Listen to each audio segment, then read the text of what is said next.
Pour avoir la foi, 3 choses sont nécessaires. Avoir sa semence en soi, que cette semence soit de bonne qualité et qu'elle se développe.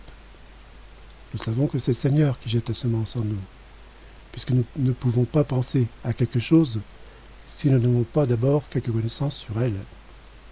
Nous devons être reconnaissants envers ceux qui nous informent sur les choses de la foi. La qualité de cette information n'est pas sans importance. Celui qui enseigne doit être habité par ce qu'il enseigne.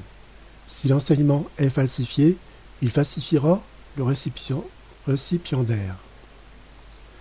Quand nous sommes assurés de la qualité de notre connaissance, notre foi a besoin d'être nourrie, pour qu'elle puisse grandir et se développer. Avec nos efforts, elle se développe jusqu'à maturité. Elle produit la vertu d'espérance. La sainte espérance, sœur de la foi. L'espérance dépasse la foi et l'objet de la foi. Combien d'espérance on a besoin dans ce monde? Les 3 vertus théologales, l'espérance, suite. En examinant tout à partir du commencement, je peux dire que quand Jésus me parla de l'espérance, il me fit comprendre que cette vertu fournit à l'âme une couche protectrice qui la rend imperméable aux flèches de l'ennemi. Par la vertu d'espérance, l'âme accepte tout ce qui lui arrive avec paix, parce qu'elle sait que tout est décrété par Dieu, qui est son plus grand bien. Comme c'est merveilleux de voir l'âme habitée par la belle vertu d'espérance, ne se faisant pas confiance à elle-même, mais uniquement à son bien-aimé, ne s'appuyant que sur lui. Pendant qu'elle affronte ses pires ennemis, l'âme reste reine de ses passions, avec simplicité et prudence. Tout est en ordre dans son intérieur. Même Jésus est charmé. La voyant opérer avec une ferme espérance, toujours plus courageuse, forte et invaincue, triomphante de tous les obstacles et de tous les dangers, Jésus lui accorde de nouvelles grâces. Pendant que Jésus m'enseignait ainsi, il communiqua à mon intelligence beaucoup de lumière. Pendant que j'étais complètement immergé par cette lumière et que je réfléchissais pour trouver de quelle manière la belle vertu d'espérance nous aide, cette lumière se retira de moi. Je ne peux pas dire combien de choses j'ai comprises.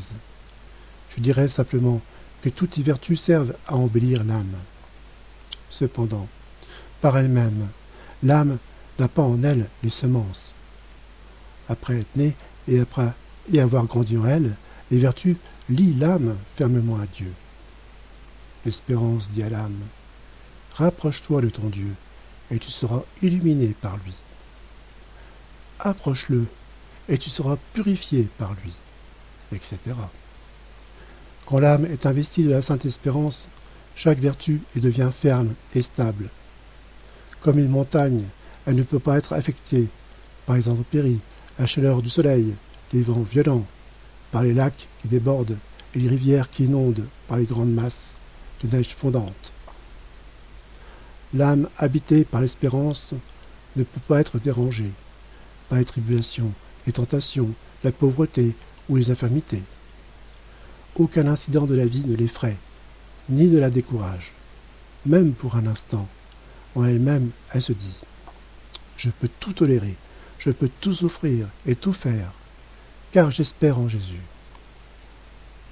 La sainte espérance rend l'âme presque toute puissante et immobile, presque invincible et immuable, car à travers cette vertu, notre toujours aimable Jésus accorde la persévérance à l'âme, jusqu'à ce qu'elle prenne possession du règne éternel de Dieu au paradis. Je souhaite d'avoir beaucoup d'espérance.